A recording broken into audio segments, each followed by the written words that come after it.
Bom dia, Hare Krishna, queridos devotos, devotas. Vamos continuar nossa programação, agora com a leitura do Srimad Bhagavatam.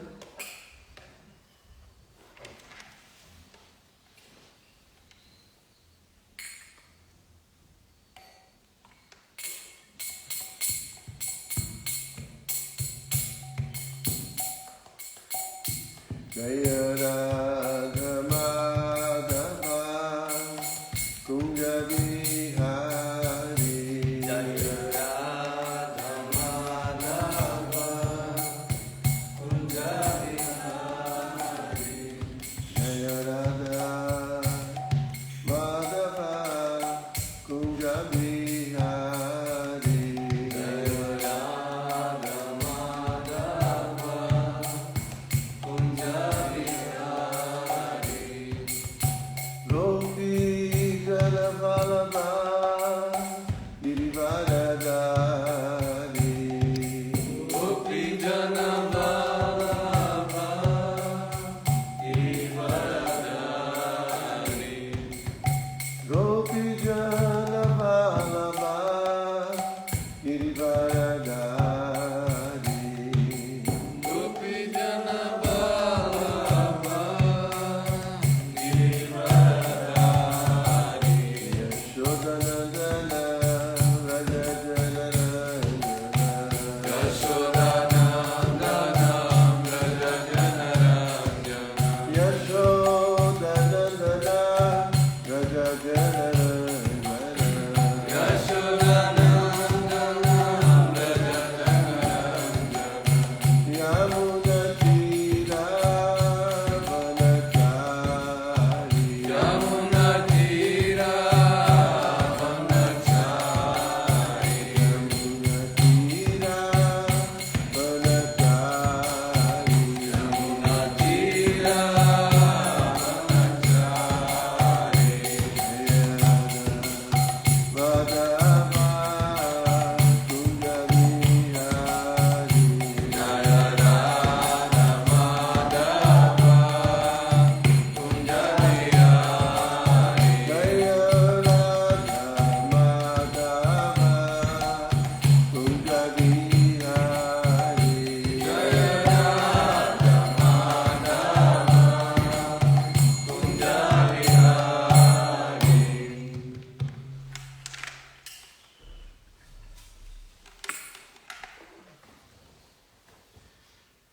Então ontem nós lemos o resumo do capítulo e também todo o capítulo. Hoje nós vamos começar a partir do verso número 21, desculpa, do verso número 1, e vamos até o verso número 9. Estamos no canto 9, no capítulo 3, intitulado O Casamento de Shukanya com Tyavana Muni.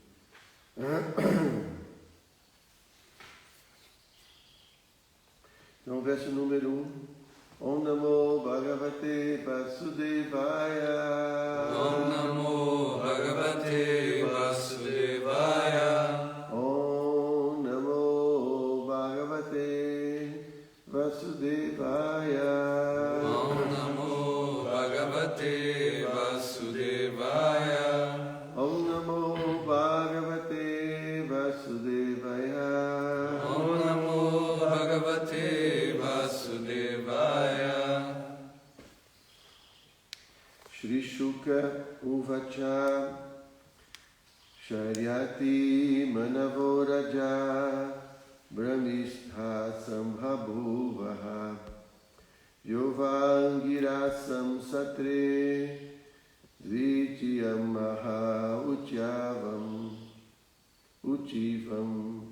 Então a tradução de cada palavra. Shri Shuka Uvacha. Shri Shukadeva Goswami disse: Sharyati, o rei chamado Sharyati. Manavaha, o filho de Mana. Raja, governante. Brahmista, bastante inteirado em conhecimento védico. Sambhabhuva.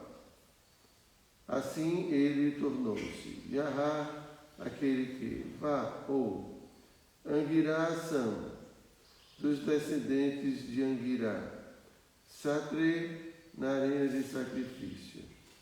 Duityam, as cerimônias a serem realizadas no segundo dia. Utivam, Nahu. Então as traduções e o significado foram dados por sua divina graça, Srila Prabhupada. Jai Srila Prabhupada. Então a tradução é a seguinte: Sri Shukadeva Goswami prosseguiu, ó rei,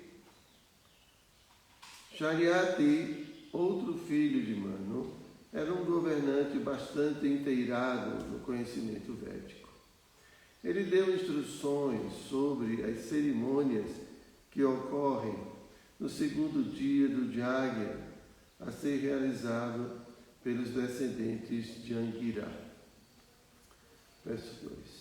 Shariati tinha uma bela filha de olhos de lótus chamada Shukanya, com quem foi à floresta a fim de visitar o ashrama de Tyavana Muni. Enquanto a mesma Shukanya, cercada por suas amigas, apanhava várias espécies de frutas das árvores da floresta, ela viu dentro de um orifício de minhocas duas estruturas brilhando como luzeiros. Verso 4. Como que impelida pela providência, a garota ignorantemente espetou aqueles dois vagalumes com um espinho, e ao serem espetados, o sangue começou a jorrar deles. Em consequência, todos os soldados de Shariati imediatamente viram-se impedidos de urinar e defecar. Ao perceber isso, Shariati, surpreso, falou aos seus associados. Verso 6. Quão estranho é que um de nós tenha tentado fazer algo errado a Tyavana Muni, o filho de Brigu. De certo, parece que alguém entre nós contaminou este ashram. Verso 7. Estando com muito medo, a garota Shukanya disse a seu pai: fiz algo errado, pois ignorantemente espetei com um espinho duas substâncias luminosas. Verso 8. Ao ouvir esta afirmação proferida por sua filha, o rei Shariati ficou com muito medo. De várias maneiras ele tentou aplacar Tyavana Muni, pois era ele quem estava sentado dentro do buraco de minhocas. Verso 9. O rei Shariati, sendo muito introspectivo e compreendendo então as intenções de Tyavana Muni, deu sua filha em caridade ao sábio. Assim, libertado do perigo após grande dificuldade, ele recebeu a permissão de Tyavana Muni e voltou para casa.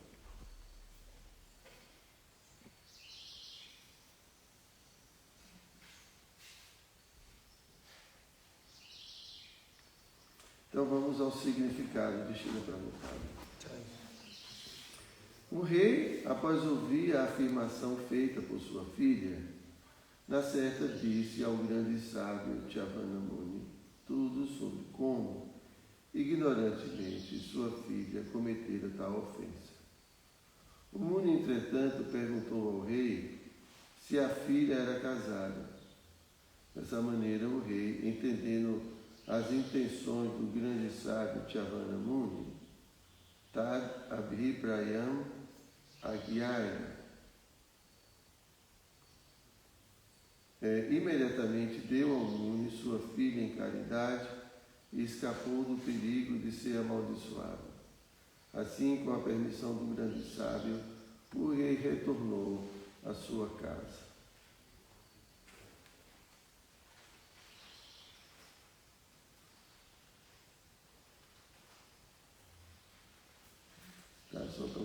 sânscrito, o Prabhupada fala Tad Abhiprayam Agaya, entendendo as intenções do sábio. Om Gyana Timirandasya Gyanam Jana Shalakaya Chakshu Militam Jena Tasmai Shri Gurave Namaha Shri Chaitanya Manobhistam Staktam Jena Bhutale Swayam Rupa Kakadama Hyam Dadati Swapadam Tikam Namo Vishnu Padaya Krishna Prestaya Bhutale Srimati Hridayananda Goswami Tinamine Namo Vishnu Padaya Krishna Prestaya Bhutale Srimati Bhakti Vedanta Swami Tinamine Panchakalpatarubhyascha Vipasindubhya Evacha Patitanam Pavanebhyo Vaishnavebhyo Namo Namaha.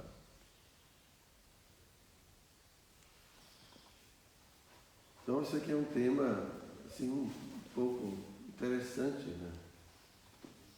Primeiro porque quando a gente ouve, né, falar de um sábio, a gente supõe que ele possui, assim, todas as virtudes, né? Afinal de contas é um sábio, né?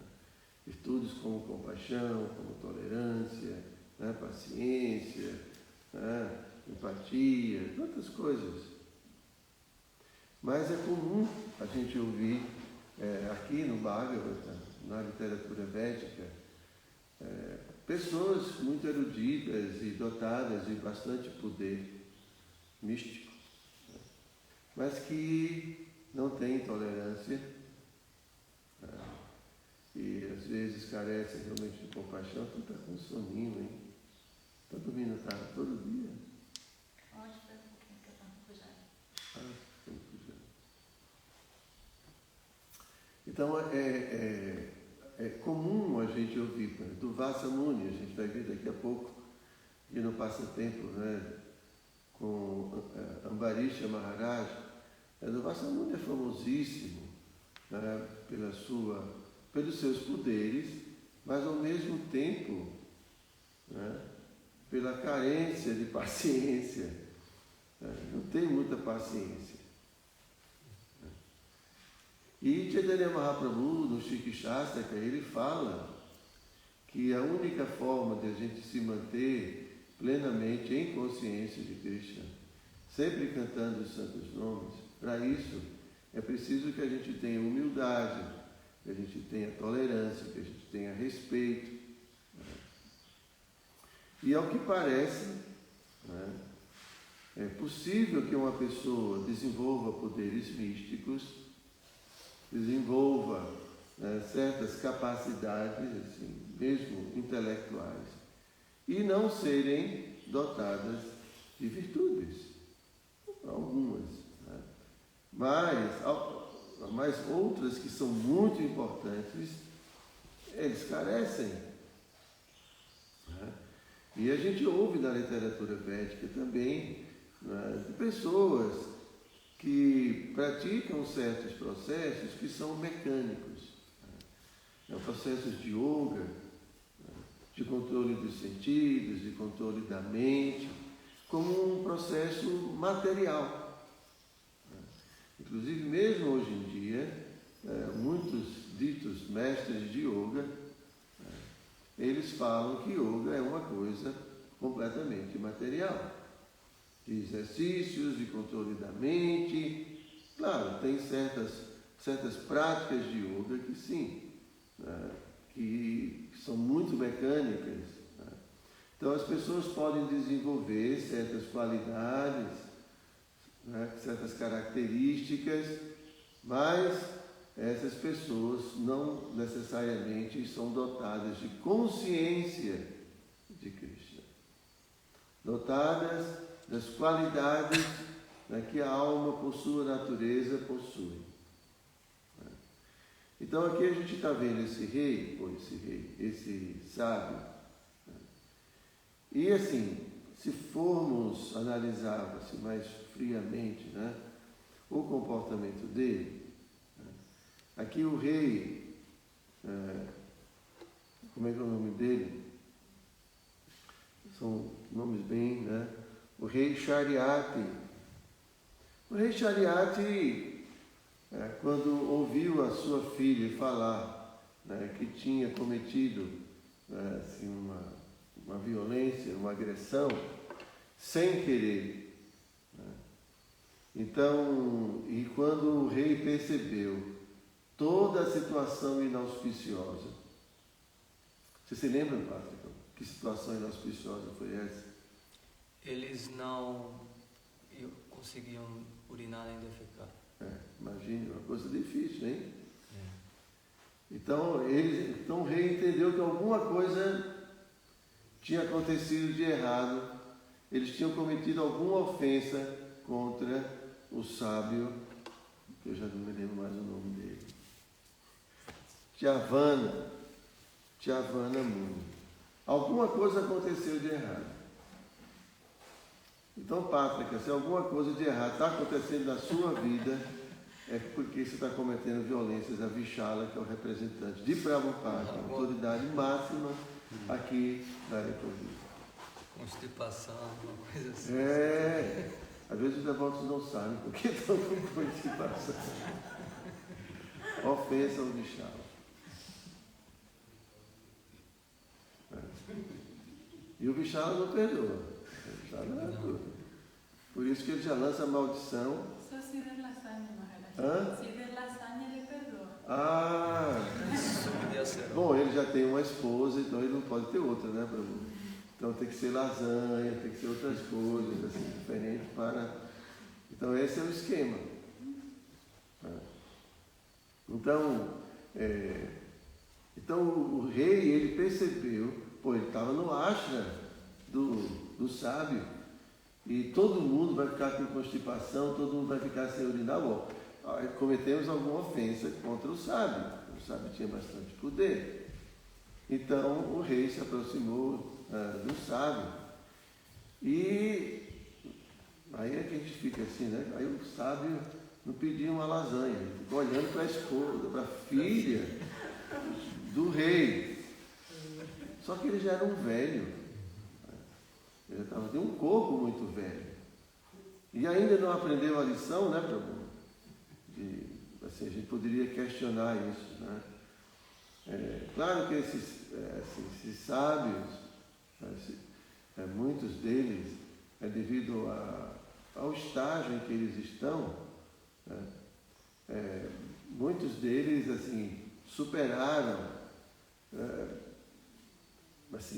os apegos materiais. A gente pensa, mas poxa, como é que ele, já numa idade assim, vai querer se envolver mais com esse mundo material, quando na cultura védica a gente imagina que, pela cultura védica, que você chega a uma certa idade, não é isso, Prabhuji? Vai querer renunciar, né? Vai querer, assim... E aí a mente, como é que está a mente, Prabhu? Ainda faz alguns planos, né? Dentro desse mundo material. Ainda bem que o Prabhu não tem tanto poder assim, né? Porque senão ele começar a amaldiçoar um bocado de gente aí, começar, você tem filha. Aí ia ser um problema. Acho que ainda bem que em Kali Yuga a gente não tem poder nenhum, né? Porque senão a coisa ia ser problemática, né? Usar os poderes místicos, né? Não, Pátrica? Se controle aí, Pátrica. Então o rei já devia conhecer, conhecia já, né? essa cultura, né? Porque devia ser uma cultura. Devia ter muitos brahmanas, muitos yogis assim, naquela época, né? E eles já sabiam da condição deles de ficarem irritados muito rapidamente e as consequências de uma maldição. Então, coitada da menina, né? Deu de presente, né? Naquela época existiam essas coisas, obviamente hoje é muito diferente. E a gente vai ver aqui a relação dela com o sábio. Então, o rei, para não ser amaldiçoado, Então, entendendo as intenções do sábio, ofereceu sua filha para aplacar a ira do sábio. Então, assim, isso existia. Né? E é claro que esse tipo de atitude, mesmo hoje em dia, em plena Kali Yuga, a gente entende que é uma atitude um pouco assim, estranha. Né? Mas assim, ao que parece, né, as mulheres tinham era como que propriedades, né, parece, né? Pelo menos na cultura ocidental, né, não posso falar muito dos Vedas, assim, porque mas o que a gente vê aqui, como é que né, os filhos, né, eles seguiam os pais, assim, os pais faziam os arranjos para os casamentos e tudo, né, assim. Então, eu ao mesmo tempo não quero falar mal, né, dessa cultura, da cultura védica, mas a gente vê que essas coisas existiam. Né? Existiam prostitutas. Por quê? Porque existiam homens que não conseguiam se controlar. Né? Então, para acomodar essa luxúria, para acomodar, né, essas fraquezas, então essa cultura organizava situações para que a sociedade em geral não se degradasse. Então, tinha prostitutas. Então, a gente vai ver que, apesar, né, da época, vamos dizer, védica, ter uma cultura onde se possibilitava o avanço das pessoas, o avanço espiritual, ao mesmo tempo a gente está vendo que existem muitos aspectos, né, da cultura que assim, não são tão elevados assim, as pessoas em si, né? Então existiam os Shudras, existiam pessoas abaixo de Shudras, né? Mas a realidade é essa que o devoto, o Vaishnava, é muito superior a tudo isso. Então, assim, mesmo hoje em dia a gente prega, né, seguir 4 princípios.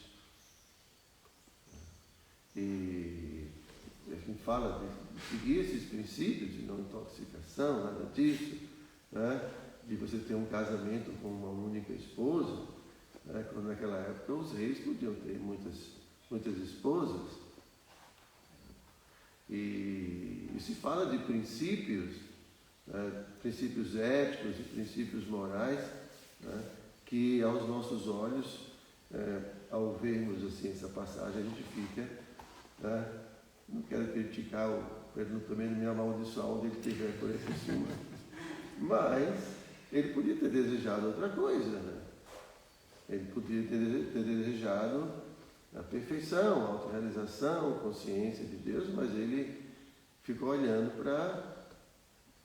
para a mocinha de olhos de lótus, né? E estava interessado nela. Né? Podia ser uma mais perto da idade dele, né, Pátrica? Podia ter escolhido uma que estava assim, meio... que não se casou, estava no caritó. Mas ele escolheu, né, a menininha, né? E é isso, assim, sem querer criticando, né? Prabhupada fala que mesmo uma pessoa, assim, mesmo moribunda, está olhando ali para ver se consegue gratificar os sentidos ainda. E parece que o sábio aqui ainda não tinha conseguido superar isso, né? Porque senão ele estaria... não vou me envolver mais com isso, agora eu quero estar em consciência, agora eu quero estar imerso nos passatempos de Krishna, imerso nos passatempos de Krishna, eu não quero mais nada, eu não quero mais envolvimento com esse mundo. Mas ele estava interessado aqui, na mocinha. Ok, gente? A ofensa que ela cometeu foi furar esse Não, pelo que ele dá a entender, o sábio ele tinha poderes místicos e assumiu uma forma, né, que eu não sei, aqui não diz qual é a forma que ele estava, mas ele estava dentro do buraco de uma minhoca. Então ele deve ter ficado muito pequeno, né, e se escondeu no buraco para ficar lá meditando. E ela, brincando, sei lá, viu aquelas duas, né, bolas assim de fogo, né, de luz, assim, achou uma coisa interessante e foi furar, foi mexer, como um menino mexe, né, com as coisas. Só que era um sábio. Assim como também aconteceu com o Pando, né? Pando estava caçando e viu um casal de veados, né, copulando. E ele atirou uma flecha. Só que não era viadinhos, era sábios, né, que tinham assumido aquelas formas para ter uma relação sexual no meio da floresta. Eles queriam ter filho, mas não queriam mostrar seus corpos, então eles assumiram esses corpos, né, de viado, porque um bichinho na natureza não, né, ninguém vai ficar. Então, Pando também flechou, só que aí ele foi amaldiçoado, né? Foi amaldiçoado. Aqui então, mais ou menos a mesma coisa aconteceu. Né? E assim, a gente vai ver do Vasamuni também, ele vai tentar amaldiçoar e tentar matar Ambarisha Maharaj. Poxa, para uma besteira? Só porque ele quebrou o jejum? Imagine, hein? Imagine só, hein, pai?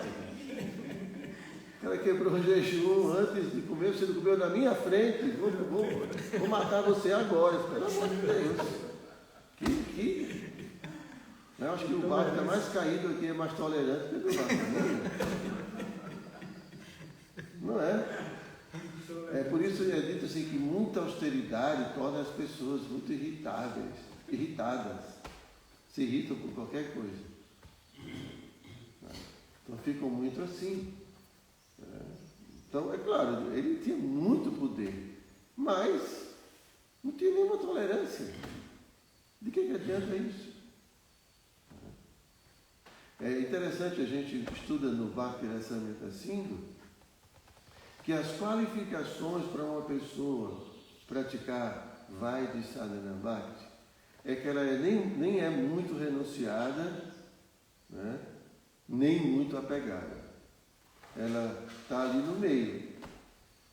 Né? Ela não pode ser essa pessoa. A pessoa que é muito adicta a essa renúncia extrema. Né? Ela não é um candidato adequado para praticar Bhakti Yoga. Nem também aquele que é muito apegado, né? Demasiadamente apegado. Ser um pouco apegado não tem problema.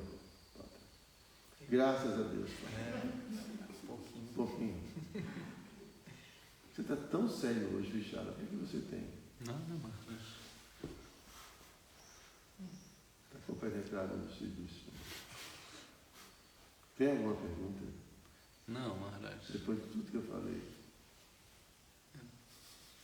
Então, isso é a consciência de Krishna.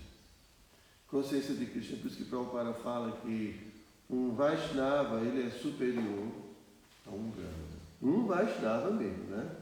A gente está tentando ser um Vaishnava. Porque o Vaishnava, ele é dotado de todas as virtudes. É bem interessante essas passagens, porque mesmo Krishna, na Bhagavad Gita, fala das qualidades dos Brahmanas. Né? Que os Brahmanas, eles são compassivos, né? Eles são equânimes e tudo, e parece que esses sábios aí, não sei o que aconteceram com eles. O que é que você acha, Lucas? Lucas não, a Quintia, né? É um ponto interessante, né? Diga, Papa, você queria falar? Eu acho que meditar em um buraco de minhoca não é muito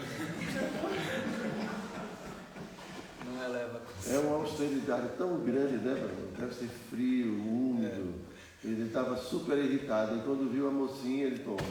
Agora que eu saí desse buraco de minhoca, eu não quero mais saber de nada. Ok. Então é isso, gente. Então muito obrigado, né, pela participação de vocês. Yantaraja Srimad Bhagavatam aqui. Jai.